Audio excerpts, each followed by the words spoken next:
Hola, muy buenas noches y bienvenidos una vez más a el Foro de la Locura, que hoy nos presenta un debate abierto conducido por la doctora Raquel Cohen, en donde vamos a hablar y compartir acerca de el síndrome de la cabaña.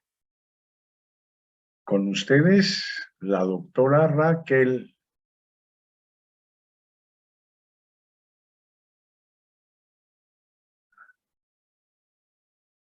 Bienvenida nuevamente a el Foro de la Locura, esta vez, otra vez, como ponente. Ha sido un placer tenerte en todas las sesiones anteriores. Te agradecemos mucho que hoy conduzcas este debate con el tema el síndrome de la cabaña. Y sin más, te entrego el micrófono y el foro es todo tuyo, Raquel. Bienvenida. Hola, buenas noches a todos, bienvenidos. Y hoy vamos a hablar de un tema que inquieta a mucha gente. Y es el hecho de saber qué es el síndrome de la cabaña. ¿Sí? Bueno, antes voy a hacer un poco de historia y en un ratito más les voy a decir. El síndrome de la cabaña como tal no se considera una enfermedad en sí misma. Es un síndrome porque se rodea de una serie de síntomas. Los síntomas son los que son enfermedad, no el síndrome como tal. Pero este síndrome se descubre a partir de 1900 en Estados Unidos, donde es más o menos la época en que la gente estaba buscando oro en las montañas, en los ríos, y entonces construían sus cabañas alejados de la civilización y buscaban pues estar lo más lejos uno del otro para no robarse el oro. Y eso les provoca un grado de aislamiento, ¿sí?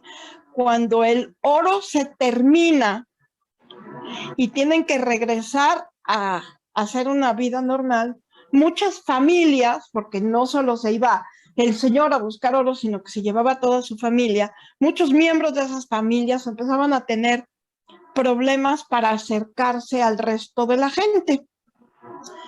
Y eso es lo que se conoce como el síndrome de la cabaña, ¿sí? O síndrome de la fiebre de la cabaña, y se llama fiebre de la cabaña porque está directamente relacionado con la fiebre del oro, que es cuando se empieza a ver que muchas personas quieren relacionarse con otros y les es muy difícil. Se acostumbran a vivir en su soledad familiar, en el núcleo familiar, y cuando necesitan ir a comprar víveres, a vender ese mismo oro que están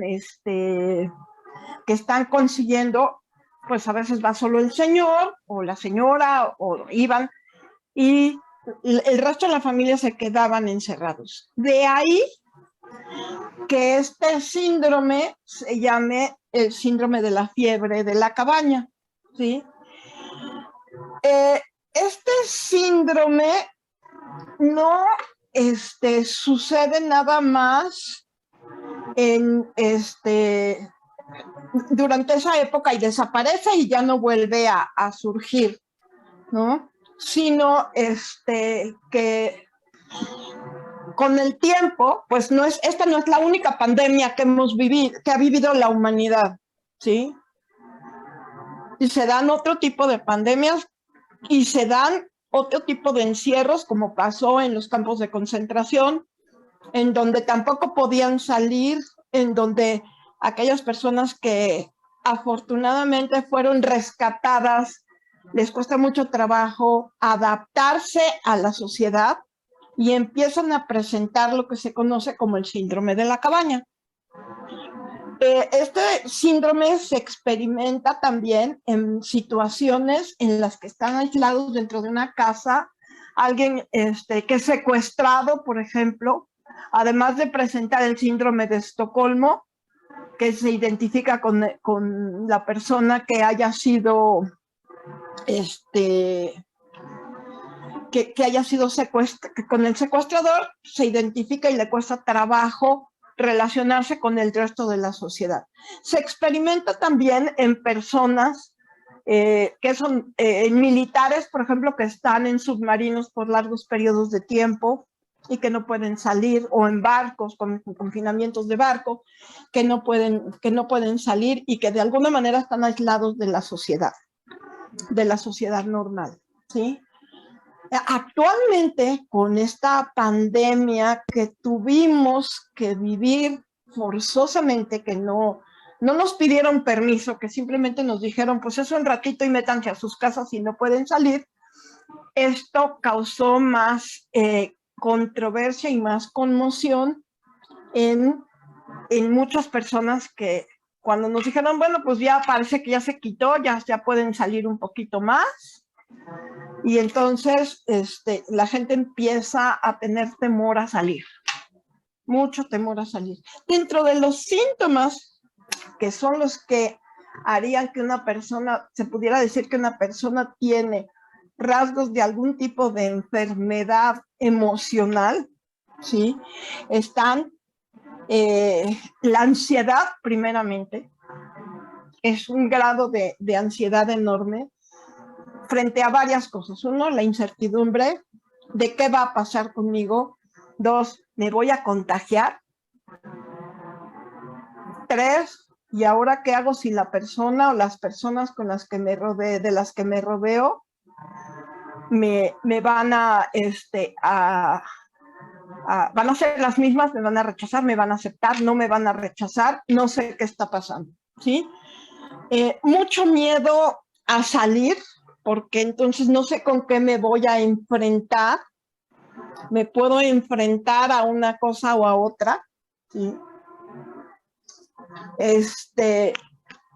Y entonces no sé qué voy a hacer. Entonces mejor me quedo en mi casa, porque en mi casa estoy sola, estoy aislada, nadie me va a hacer daño, ¿sí? Veía ayer una entrevista que le hicieron a una persona que sufre este síndrome, o lo sufrí al principio, al final de la pandemia, hace uno, y era verdaderamente una ansiedad terrible, un miedo a salir, desconfianza, se presenta en muchas ocasiones agorafobia, que es el miedo a estar afuera, ¿sí? Mucho insomnio o somnolencia constante, enormes deseos de comer todo el tiempo y de comer comida que no es la que comemos, o dejar de comer, ¿sí? Y preferimos el aislamiento social.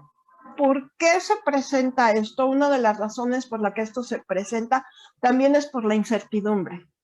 No tenemos claro ninguna situación de lo que va a pasar a partir de la pandemia. Pero hay que recordar que este síndrome de la cabaña no nada más es por la pandemia, ¿sí? Afectó, nos está preocupando ahorita, pero justamente por eso hice la recomendación de una película que se llama La Habitación, está en Netflix, y es muy interesante ver cómo la chica protagonista de la película se siente con este síndrome de la cabaña, y cómo también esas sensaciones de ella se ven reflejadas en nosotros, ¿sí?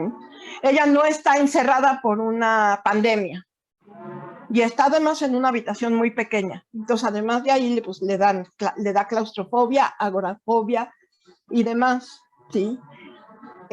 ¿Tiene cura? En el estricto sentido de la palabra, no tiene cura. Y no tiene cura por una simple razón: no se considera aún una enfermedad, ¿sí? Como tal.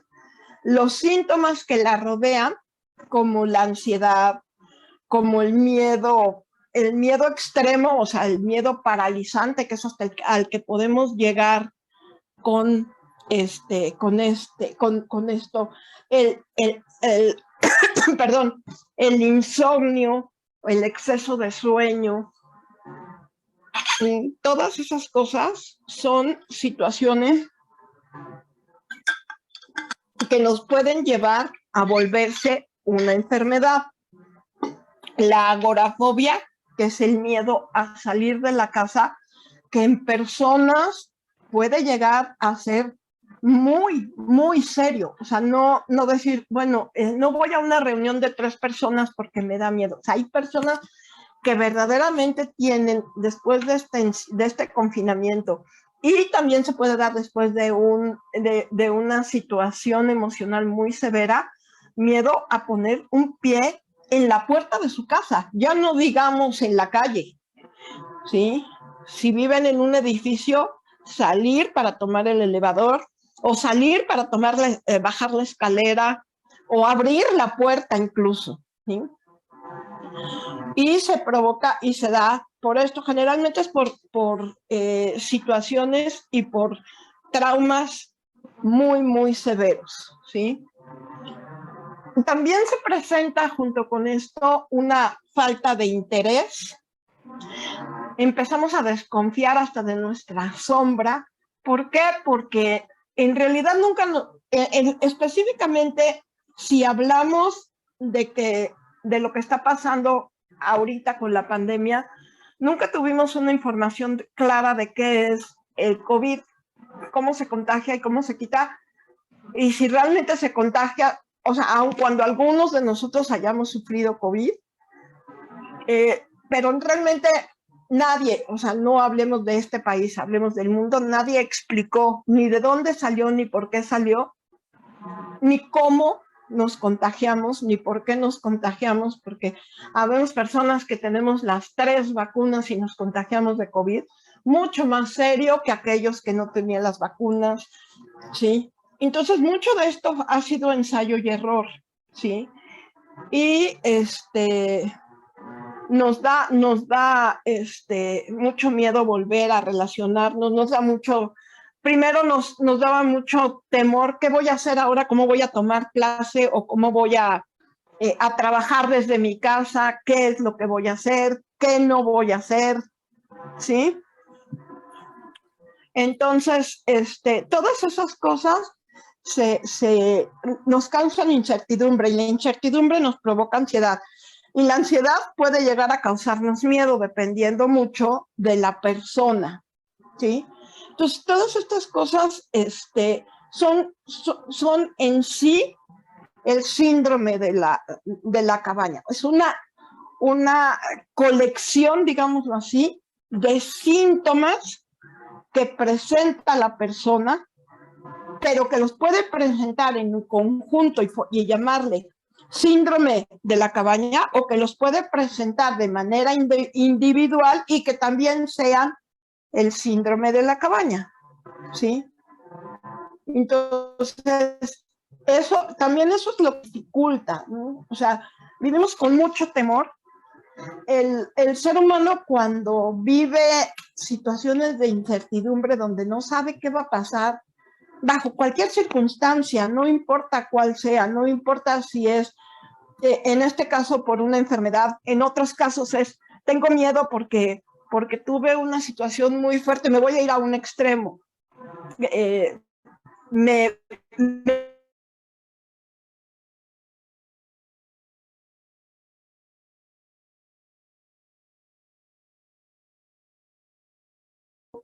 o me asaltaron, o me tocó ver una balacera, ¿sí?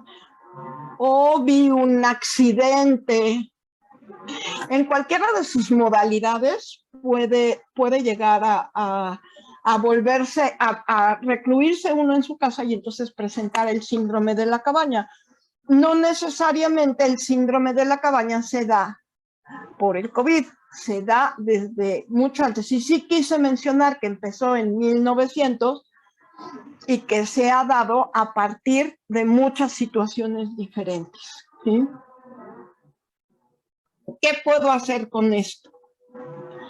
¿Sí? Si voy a tener, si sé que me va a dar ansiedad, bueno, tal vez tomarme el tiempo para investigar un poco más qué está pasando afuera. ¿Qué otra cosa puedo hacer? Salir a lugares cercanos a lugares cercanos, dependiendo del grado de agorafobia que presentemos, puede ser salir nada más de la puerta de nuestra casa y pararnos en la puerta de la entrada de la casa sin tener que ir más lejos. Podemos salir al elevador y subir si hay un elevador. Me da miedo regresar a trabajar porque no sé con qué me voy a encontrar. Y entonces, ¿qué sucede? Que las personas, lo que están haciendo las empresas y que además es algo que está muy bien pensado, es que regresen de manera escalonada a trabajar. Que algunas empresas empezaron con un día a la semana, otras empezaron con 2, ¿no? Y de esa manera se están acercando a la meta de que las empresas que lo deseen trabajen todo el tiempo.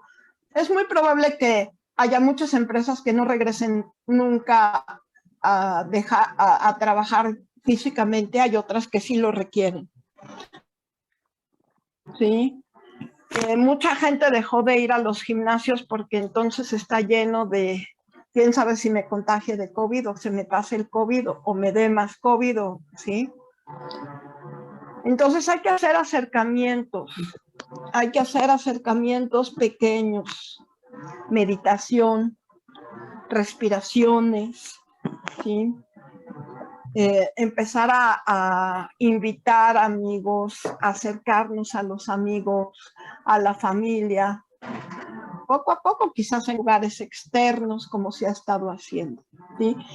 Y es para ir disminuyendo gradualmente este miedo, este temor. Y la otra cosa que también es muy importante es establecer horarios, como teníamos antes de la pandemia. A las 8 de la mañana o a las 7 de la mañana me voy de mi casa para llegar a mi oficina. Trabajo de 9 a 5 y después regreso a la casa. En empezar a establecer, no podemos establecer quizás estos horarios tan complicados ni tan largos, tendríamos que empezar con horarios más cortos. ¿Perdón? Que le baje. ¿Qué significa qué?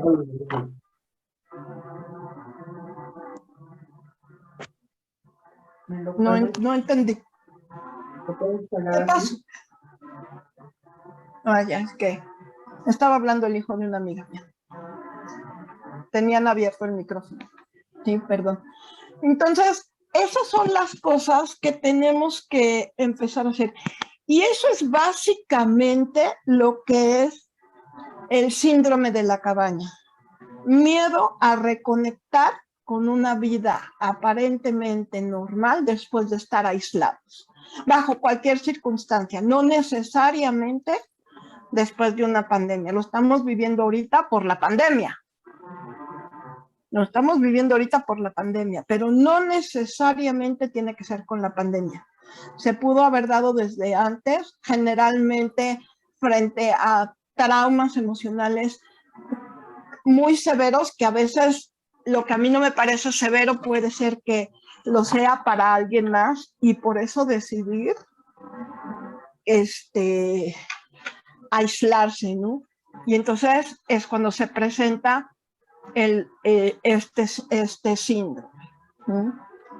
Bueno, como la idea de esta plática específicamente es hacerla más como debate, me encantaría que comentaran un poco sobre lo que yo dije y que me dieran sus expectativas sobre lo que ustedes sabían o acaban de descubrir. Sí, Max. Mira, cuando hablamos la semana pasada de esto, una de las cosas que empezamos a mencionar es que donde nos reunimos y lo que leemos, y la gente que ve noticias, genera lo que tú decías que provoca el síndrome de la cabaña. O sea, ver noticias es violencia, es mentiras, es falta de información, y luego te llegas a juntar en los cafés, cuando dices, bueno, voy a tomar un café y veo algo, siempre está aquel fatalista, que da las noticias y da las noticias.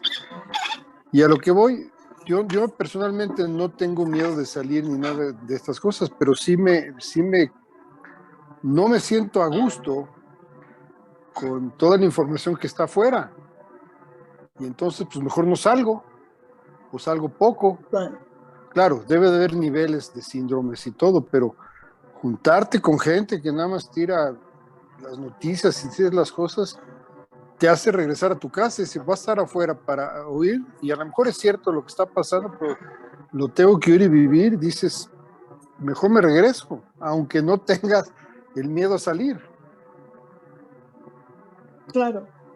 Este miedo no es miedo a salir únicamente, es miedo a la falta de información, que es justamente lo que nos llevó a este encierro y es justamente lo que nos ha llevado a la gran cantidad de angustia que vivimos, porque vivimos una gran cantidad de angustia cuando no sabemos qué va a pasar. La incertidumbre causa una gran angustia y ansiedad, y no nada más ahorita, desde siempre. ¿Sí? Entonces, esto obviamente no nos ayuda nada. Por eso la recomendación es meditación, respiración, hacer cosas que nos distraigan y escuchar lo menos posible lo que no nos gusta oír. Habrá quienes decidan, no, pues yo sí quiero escuchar las noticias porque al estar informado me siento más tranquilo, igual de válido. ¿Sí? Pero sí, o sea, estamos muy mal informados y eso causa mucha más ansiedad. Sí, Aaron. Abre tu micrófono. Sí, ahora sí. Buenas noches a todos. Durante los primeros 2 años de lo que fue el 2020 y el 2021 y lo que llevamos del 2022, yo me he mantenido muy aislado de reuniones. A pesar de que salgo a trabajar, las juntas no son más de 3 personas, en lugares abiertos y ventilados, el uso de cubrebocas. Durante todo ese tiempo he funcionado de esa manera sin problema. Sin embargo, la semana pasada y la antepasada tuve la oportunidad, por haber sido invitado primero a una comida en un jardín y luego a una cena en un lugar encerrado, con 14, 15 gentes. Y no tienes idea lo incómodo que me sentí. No te imaginas lo intranquilo que estuve de estar entre tanta gente. Simplemente, y a ti te consta en ambas sesiones, como yo fui el primero en irme, y en irme muy temprano, porque realmente no es que le tenga miedo si no sé a qué es lo que le tengo miedo, si al contagio, si no sé, a lo que estamos viviendo, o sea, como yo estoy percibiendo lo que estamos viviendo, es una serie de eventos que nos llevan siempre a la angustia y de la angustia al miedo, ¿no?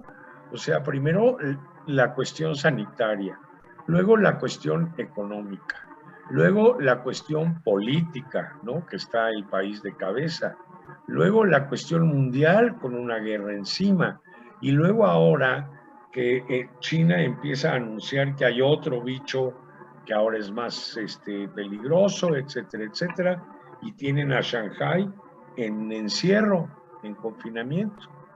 Entonces, a la hora, con todo eso encima, a la hora de salir a una reunión de 14, 15 gentes en un lugar cerrado, yo me sentí, ¿qué te puedo decir? Vulnerable, intranquilo, agarré mis cosas y me fui. Eso no sé qué tan común sea hoy en día, pero ¿cómo regreso de ahí? Poco a poco. Poco a poco, ¿cómo lo hiciste? O sea, estuviste un rato y te fuiste, pero pudiste estar, ¿sí? Viste, sabías, porque inclusive lo comentamos, porque estuvimos en las mismas 2 reuniones los dos, que todas las personas que estaban ahí estaban vacunados.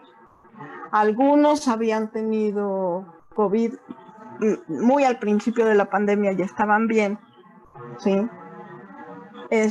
Pero solamente así. O sea, la única manera de recuperar la confianza es que no vamos a recuperar la confianza de ninguna manera en los políticos o en los médicos, no en los médicos, sino en los científicos que están haciendo estas investigaciones de buenas a primeras. Porque tenemos mala información, porque no es porque no nos preocupemos, porque si algo hemos hecho, especialmente aquí en el canal en el Foro de la Locura, ha sido precisamente buscar información, ¿sí? Es una cuestión personal. Esta situación de tanta angustia, de tanta ansiedad y de tanto miedo ha provocado que de alguna manera nos sintamos vulnerables. Sí. Tenemos que vivir con esa vulnerabilidad y ir y recordar, ¿sí?, que no somos más vulnerables que antes, que somos personas fuertes. Tenemos que recuperar la confianza no en los demás, sino en nosotros mismos, no en la política, no en las noticias, no en la información que viene de fuera, sino en la información que nosotros tenemos de nosotros mismos, de lo que somos capaces de hacer. Sí, esta semana escuché que ya se iba a quitar el cubrebocas. Yo sigo yendo al súper con cubrebocas. Yo sigo yendo a la esquina con cubrebocas. Me sigo poniendo 50 veces al día gel antibacterial. Me sigo lavando las manos. Son medidas. El gobierno aquí dice, ya no hay que usarlo. No, pues no lo uses tú. O sea, cada quien tiene que tomar sus propias decisiones para encontrar ese acercamiento, ¿sí? Para ir quitándonos ese miedo. Y tiene que ser muy, muy poco a poco.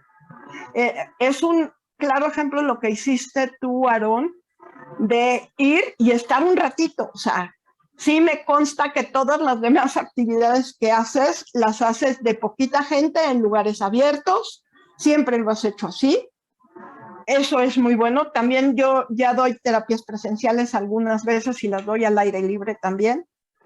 Sí, por miedo al contagio, salgo poco y solamente con gente que sé que ni siquiera sé si se van a enfermar o no. O sea, eso no lo sé, porque no soy genio, ni sabio, ni nada. Lo único que sí sé es que esa gente es gente en la que yo puedo confiar.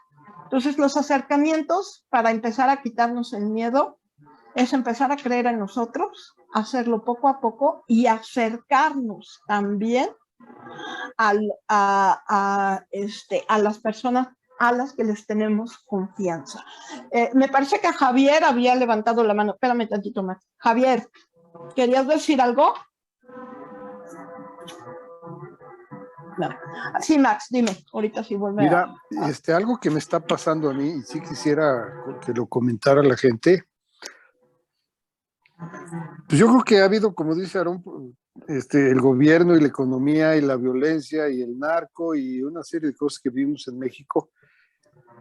Pero ahora, como no es que, o sea, yo no soy de los que oigo las noticias, ni me interesa oír las noticias, pero te enteras de muchas cosas en donde estás, en los cafés, en el club, etcétera. Y no sé si este síndrome de la cabaña influye en esto que voy a decir. Lo veo no más grande, sino que me estoy dando cuenta más de eso. Y entonces, al darme más cuenta de eso que vivimos, vivo con mucho más precaución o mucho más preocupación. Porque antes, pues seguías tu vida y todo, pero ahora cualquier evento, pues a veces yo no sé si lo magnifico o en su dimensión real lo estoy viendo ahora bien. No sé, a mí me gustaría que si alguien más quiere decir cómo lo viven para poder, porque cada uno lo vivimos de manera diferente. Sí, Pati. Perdón, muchas gracias, Raquel. Buenas noches a todos. Bueno, yo ahorita con todo lo que comentaron, me sentí muy, muy identificada con el señor Aarón. Pero, Yo no me atrevería todavía a ir a una reunión de 10, 15, 20 personas. Es algo que todavía no podría. Yo, antes de la pandemia, ya tenía el problema de la agorafobia. Entonces, cuando llegó la pandemia, pues para mí, claro, estaba el miedo al contagio, se agregó el miedo al contagio, pero me dio el pretexto perfecto al yo sufrir agorafobia desde antes, de ya no tener que estarle dando a nadie ningún tipo de explicación de por qué no salía yo de mi casa, porque nunca me gustaba salir. No fui así siempre. Fue después, como comentaste, Raquel, de eventos traumáticos, que yo me volví agorafóbica, y pues la pandemia en ese sentido se puede decir que me cayó como anillo al dedo, ¿no? Me acuerdo que me hacías hacer unos ejercicios nada más de subirme al elevador y salir. Y me causaba mucha angustia el simple hecho de estar dentro del elevador. Ahí ya estábamos en la pandemia. Yo tomaba medidas muy exageradas porque además soy hipocondríaca y tengo trastorno obsesivo compulsivo de limpieza. Entonces yo desinfectaba todo, no quería ver a nadie, ni siquiera a la persona de servicio que venía una vez por semana, ya que venía del transporte público. Yo me aislé totalmente por completo. La única persona que llegaba a venir era mi papá, que él no era exagerado, ¿no? Entonces a mí me provocaba una angustia espantosa cuando mi papá venía, porque se ponía el gel de mala gana y me decía que era yo una exagerada. O sea, a mí me provocaba un conflicto tremendo que mi papá viniera. Al día de hoy puedo estar tranquila y contenta, como el día de ayer, el Día de las Madres, que estuvo aquí mi papá, mi hija y el novio de mi hija. Éramos 4 y estuve muy contenta y muy a gusto. No estuve tan obsesionada desinfectando la pizza, el refresco y demás. Y lo que sí me gusta al día de hoy es que, gracias a Dios, en la calle de aquí de la casa de todos ustedes, tengo un parque justamente enfrente. Entonces, todos los días me gusta salir con mis perritas a caminar. Es como ya un hábito, pero obviamente voy con mi cubreboca, el botón del elevador lo toco con la playera, no con el dedo. O sea, todavía tengo ciertas exageraciones. Me causa angustia cuando mi hija llega, porque trabaja en un hospital, estudia medicina, y me causa angustia que llega y no se lava las manos y abre el refrigerador y agarra las cosas, y cuando le digo que se lavó las manos me dice que sí, no es cierto. Eso me pone de muy, muy mal humor, porque siento que me expone a muchas cosas. Y hasta ahorita, hasta ahí puedo ir, ¿no? Pero siento que ya podría a lo mejor ver a una amiga, pero solo a las que sé que se cuidan. Pero quiero ir muy poco a poco, porque también acabo de salir de un tema de adicción y no me quiero generar más angustia, que podría ser un foco rojo para una recaída. Eso es lo que yo quería comentarles. Muchas gracias por escucharme. Buenas noches. ¿Alguien más? No, muchas gracias a ti por compartir esto. Muchísimas gracias. Gracias, Tu Pati. y tu apertura. Muchísimas gracias a ustedes. Gracias, Pati. Yo creo que algo que comentó Pati es muy importante, o sea, hacer las cosas poco a poco, irnos acercando a esta, que de todas maneras sabemos que hay cosas que deberían de quedarse, o sea, el lavarnos constantemente las manos, el uso de gel antibacterial, no solamente para evitar COVID, sino para evitar cualquier otra enfermedad, pero sí es un trastorno difícil de diagnosticar, es un trastorno difícil de, de solucionar, no de curar porque aún no es aceptado como una enfermedad. Considero que yo en lo personal considero que es un síndrome que tiene una serie de síntomas que sí son enfermedad, por lo tanto debería de ser considerada como una enfermedad. Recuperar la confianza en nosotros mismos, pero sobre todo recuperarla en la vida, porque eso es hacia donde vamos, recuperarla hacia la vida tiene que ser muy, muy lentamente, tiene que ser paulatinamente, ¿sí? Lo que decía Max, leemos cosas, vemos cosas, escuchamos cosas.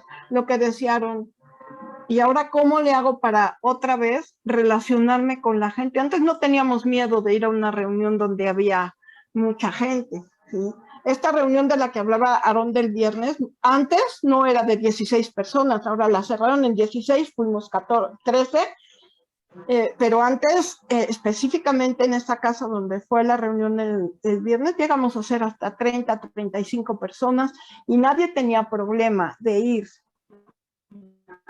Actualmente, pues todo el mundo va con mucho miedo, con mucho temor, despacio, tomando las cosas con calma, teniendo mucho cuidado de lo que estamos haciendo, ¿sí? Fíjate que... Porque, mande.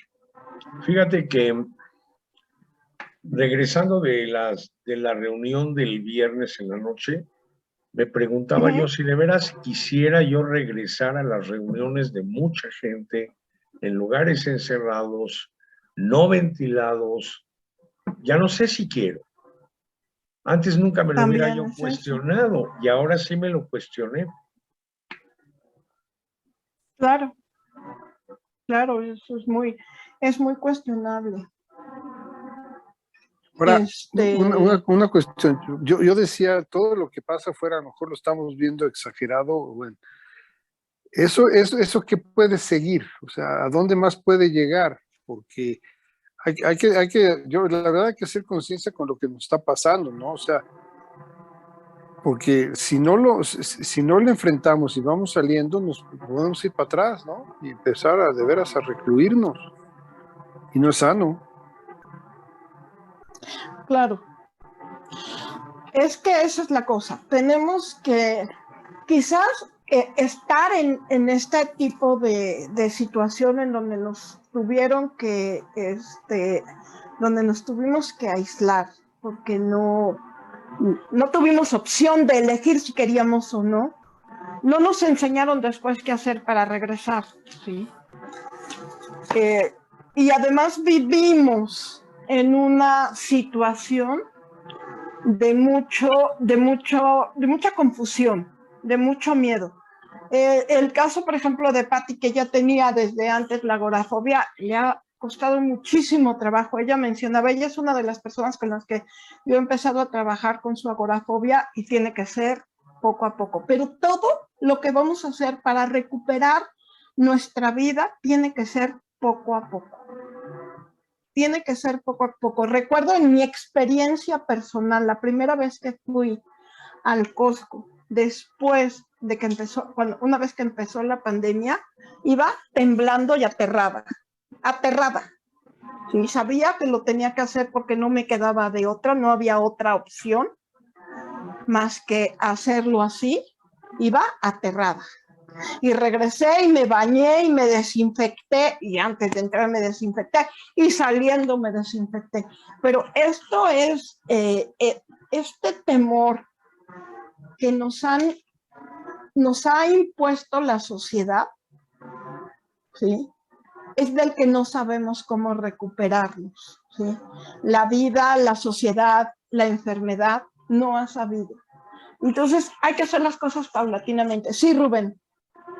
Buenas noches.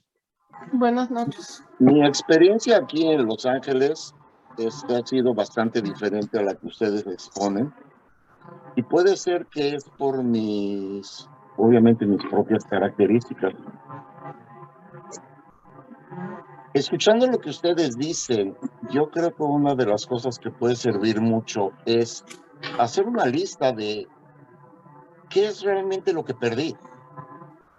O sea, si nosotros vemos en una lista qué es lo que realmente perdimos a raíz de lo que se está viviendo, que puede ser perdí ir al cine, perdí ir con mis amigos al café más seguido, perdí convivir con mi familia, perdí reuniones de 30 gentes.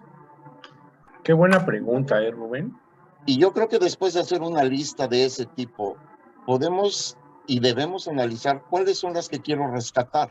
Sí, muy bueno. Una vez que vemos cuáles son las que quiero rescatar, no con el hoy cómo me siento, sino cómo me sentía de contento y agradecido y feliz cuando los tenía. Nos tiene que dar una pauta de escoger de esas, si es que queremos recuperar todas o no. ¿Con cuál quiero empezar? Darle prioridades en el sentido de verlas realmente apuntadas en un papel. Y entonces elaborar un plan de acción que me diga, bueno, quiero recuperar las salidas al café o al gimnasio o a donde sea. ¿Qué tengo que hacer? Si me tengo que preparar con tapabocas o con gel o con lo que sea, y voy a ir a hacer mi ejercicio, pero voy a reducir mi cantidad de platicar con todos como antes acostumbraba. Bueno, aunque sea, ya estoy logrando algo. Y una vez que lo logramos, nos tenemos que sentir satisfechos y estar orgullosos de nosotros mismos que lo estamos logrando. Puede haber situaciones a las cuales definitivamente por lo pronto no queremos regresar. A mí me gustaba ir al cine a veces una vez a la semana y no lo he hecho. No lo he hecho no por la pandemia, sino porque Netflix y Prime es más cómodo. Muchísimo más cómodo. Y si de alguna manera digo, bueno, sí me gustaba la parte de salir y estar en la calle y ir a una sala que tiene mejor audio que yo, y decir, bueno, eventualmente lo voy a recuperar cuando me sienta a gusto de hacerlo, si es que lo quiero hacer. Entonces ya lo acepto, y una vez que lo acepto dejo de darle vueltas, porque ya no es parte de mi incertidumbre, ya es parte de algo que acepté. Si desecho ciertas actividades que antes no me daban el placer que a lo mejor hoy por hoy quisiera tener, o que tenía, pues también es una decisión inteligente en base a eso. Y la otra es detenernos 5 minutos. Si lo que estamos sintiendo y viviendo, nos damos cuenta que es una paranoia que estamos creando dentro de nosotros mismos que no tiene fundamento. Simple miedo, estamos pasando del miedo a una fobia o a un terror que no es justificado para nada.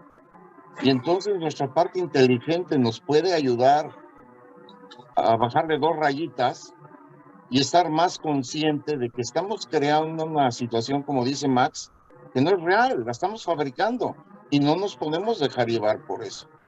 Yo no uso gel todos los días, ni a cada rato, ni limpio puertas, trabajo con 70 gentes diarias, nadie tiene tapabocas, la mayoría está vacunado y yo estoy tranquilo, porque simplemente hago lo que tengo que hacer, hago mi trabajo y no permito que algo que está totalmente fuera de mi control controle mi vida, porque no hay control de lo que pueda suceder.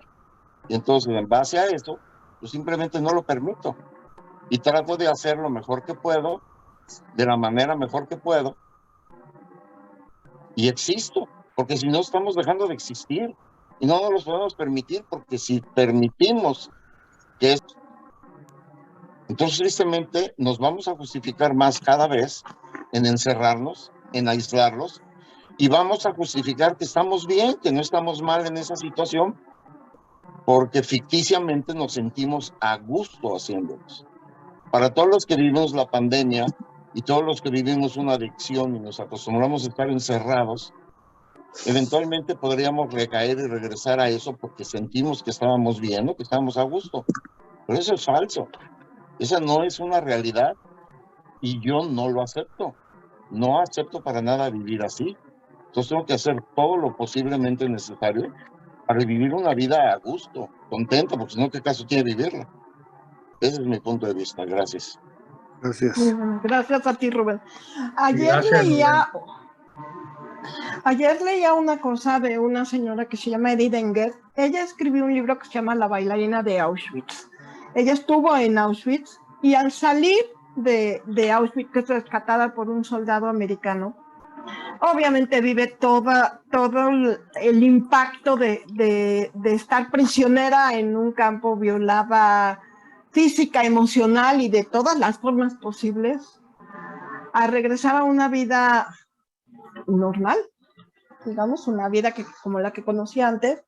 Ella decide estudiar logoterapia para darle un sentido a su vida, y así lo dice ella. O sea, yo me metí a estudiar logoterapia en busca de un sentido a la vida. La logoterapia es la búsqueda del sentido a la vida. Y antier comentaba que se cumplió, o sea, con el día de la salida de los judíos de los campos de concentración, de que se termina la Segunda Guerra Mundial, en Yom HaZikaron, el Día del Recuerdo, ella comentaba que le costó mucho trabajo recuperar su vida, pero que ella lo hizo a partir de que encontró que hay que darle sentido a cada cosa que estamos haciendo. Y es un poco lo que decía Rubén. Vamos a hacer una lista de las cosas que queremos hacer y las que no queremos, las que nos causan satisfacción y las que no nos causan satisfacción. Y después analizarlas, ¿sí? Y hacerlo todo de manera paulatina para ver cómo nos vamos sintiendo. Recuperar nuestra vida o modificarla o cualquier cosa que vayamos a hacer con nuestra vida tiene que ser personal. Sí, es muy respetable a aquellas personas que decidieron no vacunarse e intentar otros tratamientos, siempre y cuando no lo hayan hecho porque el amigo les dijo, sino porque han investigado y porque tomaron sus propias decisiones. Es muy válido el que se desinfecta todo el tiempo 18 veces al día o 100 veces al día. Es muy válido el que decidió por sí mismo no vacunarse. Es muy válido el que decidió no uso cubrebocas durante toda la pandemia. ¿Sí? A riesgo de enfermar, por supuesto, porque ese sí es un riesgo que se corre al no usar cubrebocas. Pero también es cierto que tenemos que tomar decisiones a partir de lo que nos hace sentir bien y de lo que nos dé sentido a nuestra vida. Quizás esa sea una de las formas de mejorar nuestra vida y de eliminar parte de este síndrome de la cabaña. La semana pasada que platicábamos con Aarón y con Max, hablaban ellos de algo que también sufro yo y por supuesto la mayor parte de las personas en este mundo, en este momento, que es ansiedad o angustia. ¿Sí? Entonces, ¿cómo podemos dejar de sentir esa angustia? Pues no la vamos a dejar de sentir, pero podemos mejorarla dándole un sentido a nuestra vida, recordando qué es lo que nos gusta hacer y qué queremos hacer, ¿sí? Y de manera paulatina, de manera lenta, al ritmo de cada persona. ¿Sí? Leía ejemplos de cómo podemos ayudar o cómo mejorar la vida de una persona que se siente de esta manera tan prisionera de su casa, pero al mismo tiempo prisionera de estar fuera. Que ese sería un poco lo que es el síndrome de la cabaña. Soy prisionero en mi casa porque me siento a salvo, pero soy prisionero afuera de mi casa porque no me siento a salvo, pero tampoco salgo. Entonces sí es como esta parte, ¿no? De darle sentido a nuestra vida. Darle sentido a partir de nuestras propias experiencias. Gracias, Rubén, por lo que dijiste de hacer una lista. Dentro de las cosas que yo encontré para ayudar a personas que están sufriendo esto, pues es hacer ensayos pequeños, ir 10 minutos a una reunión, salir a lugares cercanos, convivir con gente que esté dispuesta a tomar un café afuera y no necesariamente en 4 paredes. O sea, ese tipo de cosas y hacerlo poco a poco. Y alejarme de aquellas personas que en su momento o que en este momento, una vez que retomo la salida con ellos, me doy cuenta que pueden ser personas que ya no me agrada cómo cambiaron, qué están haciendo de sus vidas, cómo se comportan o cómo actúan, ¿sí? Eso es una forma. Pero sí es importante que busquemos la manera de darle sentido a nuestra vida. Todas aquellas personas que han escrito cosas sobre los campos de concentración, porque los han vivido, hablan de esto, del síndrome de la cabaña.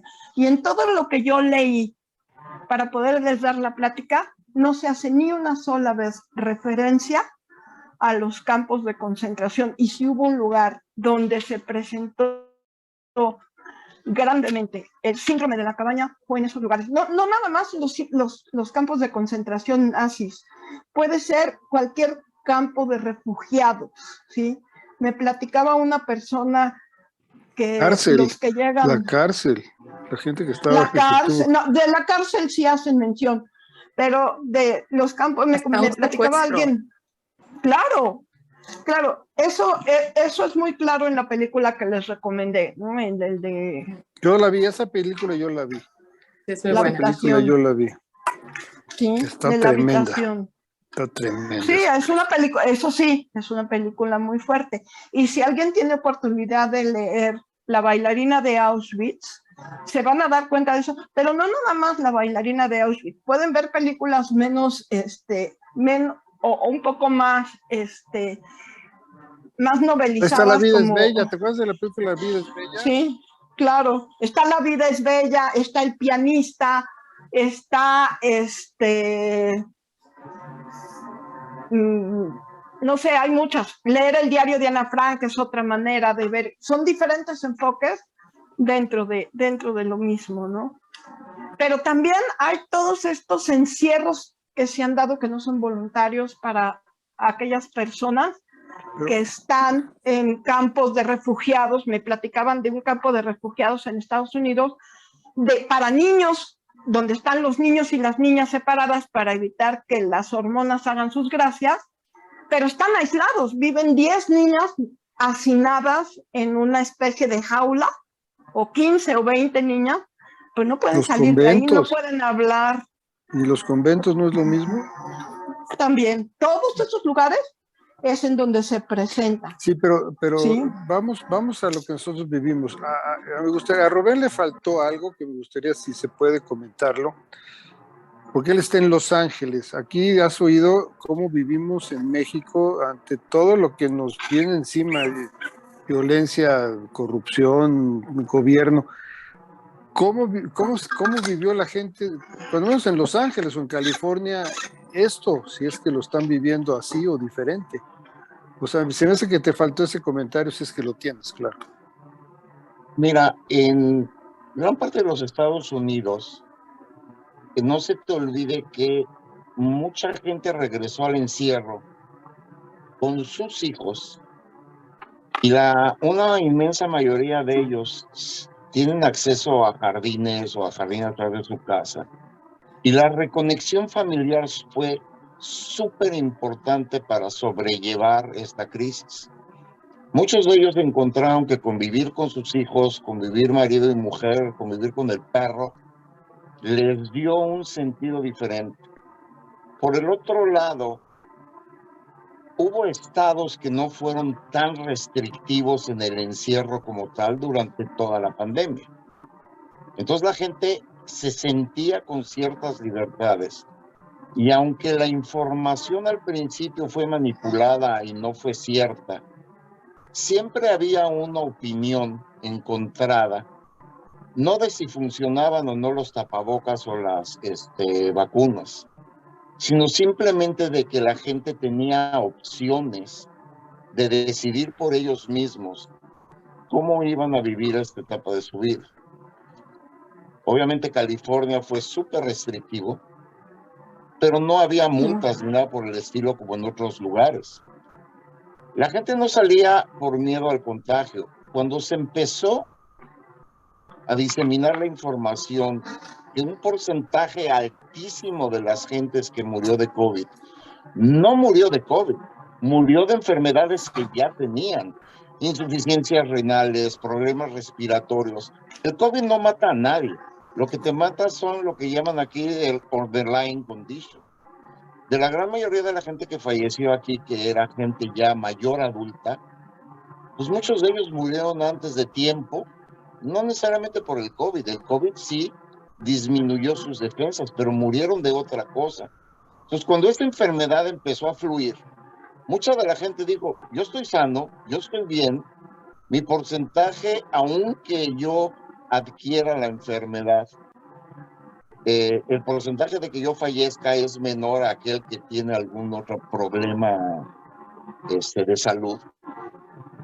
Pues la gente empezó de alguna manera a sacar la cabeza.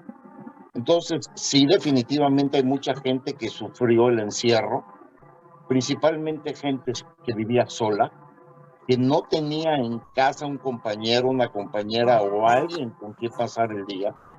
Esa sí es una afectación enorme, independientemente si hay pandemia o no. La gente que nos acostumbramos a vivir solos, ya de hecho sufrimos una soledad que la pandemia vino a acrecentar, porque entonces, aún solos y sin salir y sin trabajar como estábamos acostumbrados, obviamente es peor.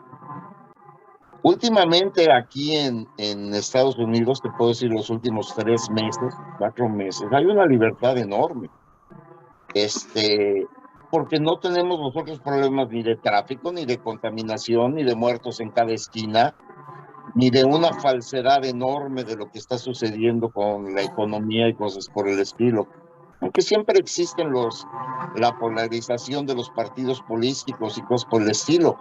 Pero aquí la gente no está luchando para que un país sobreviva como se está viviendo en México, donde la gente tiene terror de que se convierta en un Venezuela-México, donde muchos factores, con el fulano que está de presidente, pues todo el mundo está aterrado y está totalmente en contra y solamente ve pasar los días y semanas sin que nada pase, sin que se mejore la situación desde ese punto de vista, y eso pues obviamente aumenta la angustia. Yo en lo personal, aunque aquí en Los Ángeles no tengo muchas amistades, yo salgo, yo voy. Yo vengo ahorita, antes de estar con ustedes, fui a un restaurante y me senté a comer. Y nadie tiene tapabocas en los restaurantes en Estados Unidos. Nadie, punto, solo el que te atiende. O sea, se vive muy diferente, definitivamente. Muy, muy diferente, porque no hay otros factores extremos como a lo mejor ustedes están viviendo. Entonces es algo significativamente muy importante para salud mental. Aquí en Playa del Carmen también se vive muy diferente en México. Cuéntanos. Hay mucho turista, entonces los turistas vienen y el cubrebocas que lo van a usar y se meten a albercas y están en la playa y hay quienes sí, pero la gran mayoría no. ¿Y eso cómo te afecta o no te afecta? A mí al principio yo era así de loca, fui a Costco con mi Lysol y todo lo que agarraba le echaba Lysol y usted no me toca mis cosas del carrito, yo las subo, yo las marco, o sea, estaba loca. Pero yo al tener una niña ahí chica y ver que todos los amiguitos de la colonia salían a jugar, corrían y que ella las veía a través de la ventana, y así estuvo un año, y ver que quienes sí salían no se enfermaban, pues me ayudó a bajar un poquito la guardia. Y pues de ser súper precavida y animarme a ir de viaje con mi hermana, tratando de ver que pues, eran 3 que también se cuidaban y caer y enfermarme, ahí es donde dije, estoy dejando de vivir, ya me enfermé, gracias a Dios lo superé, voy a seguir siendo precavida, pero ya no me voy a ir al extremo de antes. O sea, Pati, querías decir algo.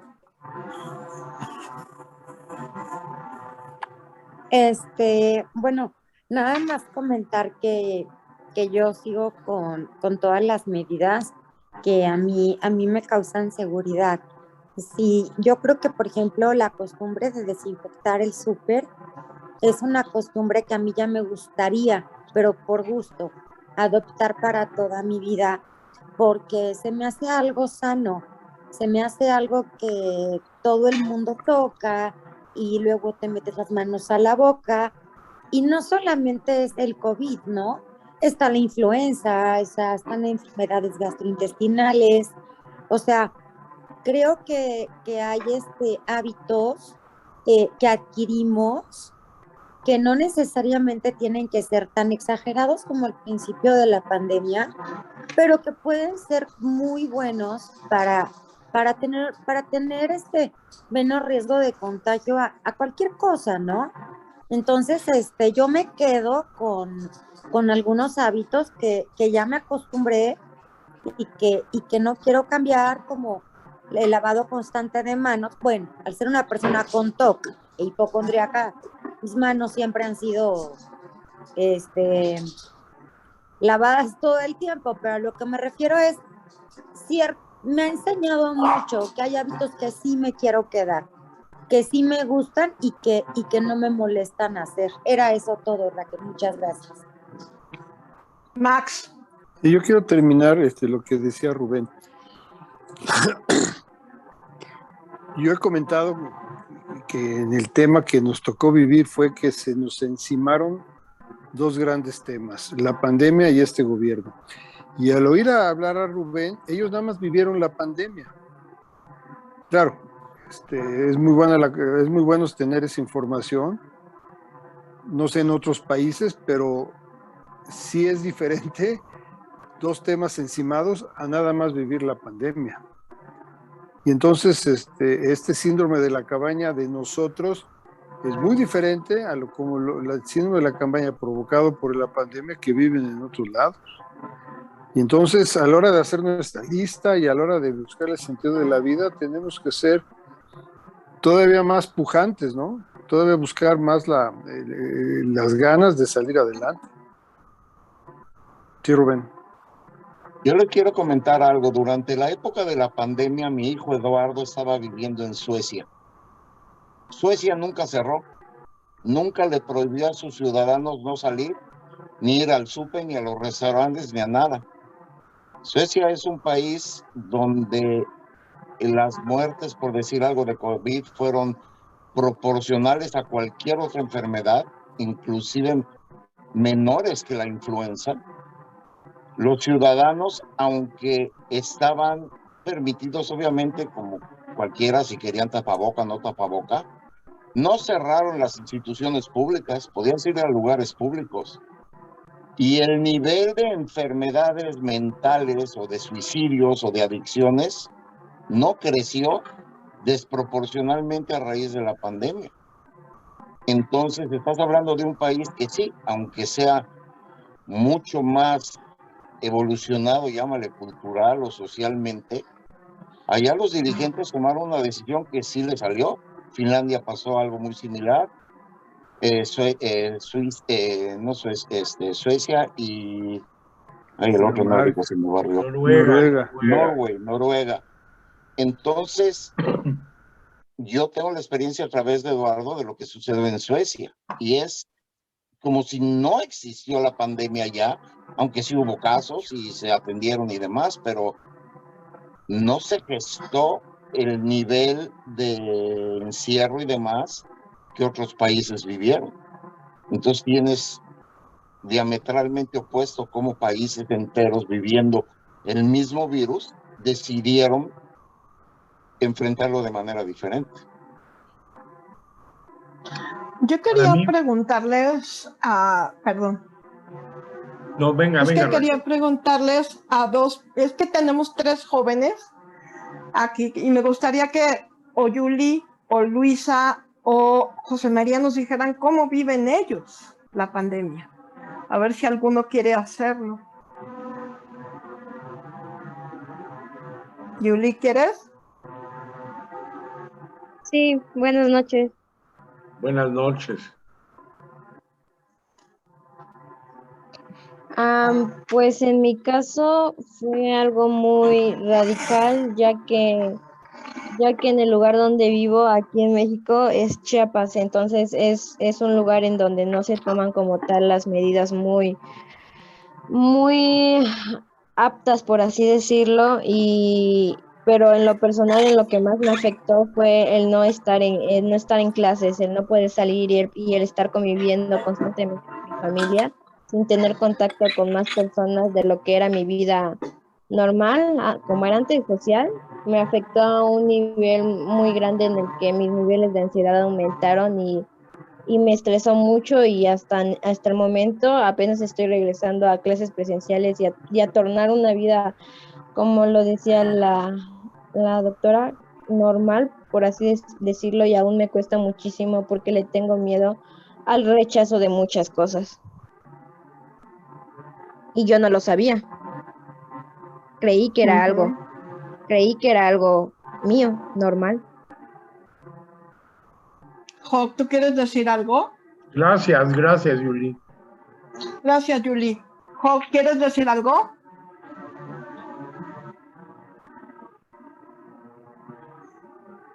Tú querías decir algo, Aaron, cuando interrumpí para preguntar. A mí la pandemia me cambió la vida, Ujú. porque mi chamba que tenía yo me gané la vida, me gané toda mi vida, la vida vendiendo de todo en la vida. Y el hacer una cita, llevar un muestrario y tener un encuentro con el cliente en sus oficinas quedó en la prehistoria, quedó en la historia, eso ya no existe hoy en día. Entonces, yo me vi forzado a encontrar, para empezar, una nueva manera de ganarme la vida. Por ahí empieza el gran cambio que fue para mí el año 2020 y 2021. Y a partir de ahí, el tener que hacer todo por Zoom, el tener que reunirme con gente, pero ya a finales del 2020, cuando ya me atrevía yo a salir y a tomar un café con gente en un lugar donde la mesa no tuviera más de 3, 4 personas, que estuviéramos al aire libre, que todo el mundo a nuestro alrededor usara cubrebocas, etcétera, etcétera. Todas esas medidas las adopté y hoy en día, tal como lo dijo alguien por aquí, hay algunas de esas medidas que ya adopté, pero por voluntad, porque me gusta el grado de sanidad, porque me gusta el grado de limpieza y para mí lo que representa hoy en día un reto real para mí es la cuestión social. Es hasta dónde voy a regresar a ser gregario como lo era antes, o ya no lo voy a hacer como lo era antes. Y es decir, tengo varios cuestionamientos en los cuales estoy poniendo atención para poder encontrar un camino apropiado para seguir viviendo. That's it. A mí también Gracias, Aaron. A mí también, como saben todos los que están acá, mi vida cambió radicalmente a partir de la pandemia, desde el momento en que tuve que dejar mi casa para venirme a vivir con mis papás. Pero busco el camino para que sea algo que me ayude a sentirme bien haciendo cosas, como decía Rubén, que me hagan sentir bien. Sí. Es que el vehículo que a mí me ha llevado adelante durante estos 2 últimos años ha sido la gratitud, ha sido enfocar mi atención en todo aquello que sí funciona, que sí me gusta y de lo que estoy profundamente agradecido. Y ha sido muy, muy padre el tomar eso como el vehículo que me lleve hacia adelante y poderme mantener sanamente retirado de todos los chismes de política y economía y de todo el fatalismo que nos rodea, y hacer de mi mundo el mundo que yo sí quiero vivir. Y eso se lo debo a la gratitud. Así que agradezco profundamente el poder agradecer.